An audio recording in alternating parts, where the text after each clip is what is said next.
Bonjour à tous et à toutes et bienvenue dans 51 à la fin de 2023. Et aujourd'hui on va parler de Shining de Stanley Kubrick sorti en 1980. Shining est un film qui fait peur.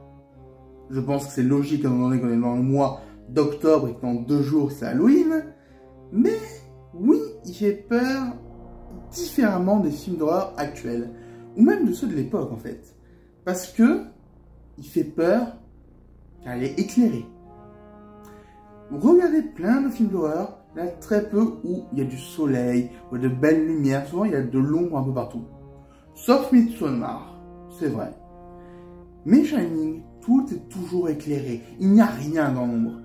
Et pourtant, il y a une ambiance de malaise qui s'installe dans tout le visionnage. Et je trouve ça magique. Parce que quand tu regardes Shining pour la première fois, tu la sens cette ambiance de malaise, mais tu sais pas pourquoi. Alors certes, tu vois que quelque chose ne va pas, qu'on est en train de devenir de plus en plus fou. Mais il y a autre chose, et t'arrives pas à toucher quoi. Et après, tu revois le film, et tu te dis, mais attends, il y a un problème là. Il y a un faux raccord. À moins que ce soit voulu. Parce que là aussi, il y a un faux raccord. Et là aussi, et là aussi. Et en fait, je pense que c'est juste voulu. Je pense vraiment que Kubrick a réfléchi à son film. Par exemple, un truc tout simple. Mets les plans en champ contre champ. Souvent, au cinéma, on a les mêmes plans pour les champs, les mêmes plans pour les contre-champs. Ou alors, ça va se décaler légèrement pour une portion du dialogue. Mais c'est globalement toujours les mêmes. Pas ici. On a globalement des plans qui changent très régulièrement. Et tu te dis, mais pourquoi ça bouge ? Parce que justement, ça te met mal à l'aise, tu te dis que t'as pas l'habitude, et c'est juste inconscient.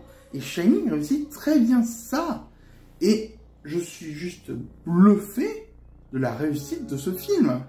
C'est pas mon film d'horreur préféré, parce que globalement, je le trouve légèrement long, et aussi la VF est vraiment pourrie. J'ai vu tous les films en VF, hein. Certains je les ai revus en VO après, mais la VF, j'aime pas du tout. Et aussi, j'ai un peu de mal avec l'actrice principale, qui joue bien, mais je sais pas, j'ai pas le feeling avec elle. Bon, ça arrive, hein. Mais voilà, globalement, Shining est un excellent film. Et je trouve ça encore plus dingue que dans Ready Player One, Spielberg a réussi à refaire ce film un peu. Quand j'ai vu Ready Player One au cinéma, j'avais pas encore vu Shining. Mais j'étais, waouh, c'est totalement Shining. C'est dire à quel point ce film est marquant. Parce que même sans l'avoir vu, je savais reconnaître que c'était du Shining, que ça ressemblait à Shining. Et donc, après avoir vu Shining, j'ai revu cette scène de Ready Player One, et bien c'est encore plus troublant de voir comment il a réussi à faire ça. Franchement, je pense que c'est un des meilleurs films d'horreur qui existent. Et tout ça parce qu'il est éclairé. Vraiment, c'est un petit détail. Il y a de la lumière. Mais posez-vous la question, dans quel film d'horreur tout est éclairé? Est-ce que tout est éclairé en quasi-permanence? Je ne pense pas. En plus, son impact a été tellement fort culturellement qu'il y a des références à Shining partout.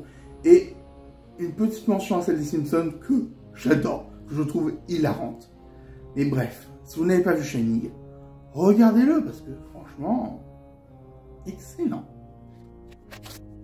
Et voilà, c'était l'heure d'enlever l'étiquette et de terminer ce mois d'Halloween, ce mois de l'horreur, avant de continuer sur le mois de novembre. Bref, c'était le 42e film, il n'en reste plus qu'une.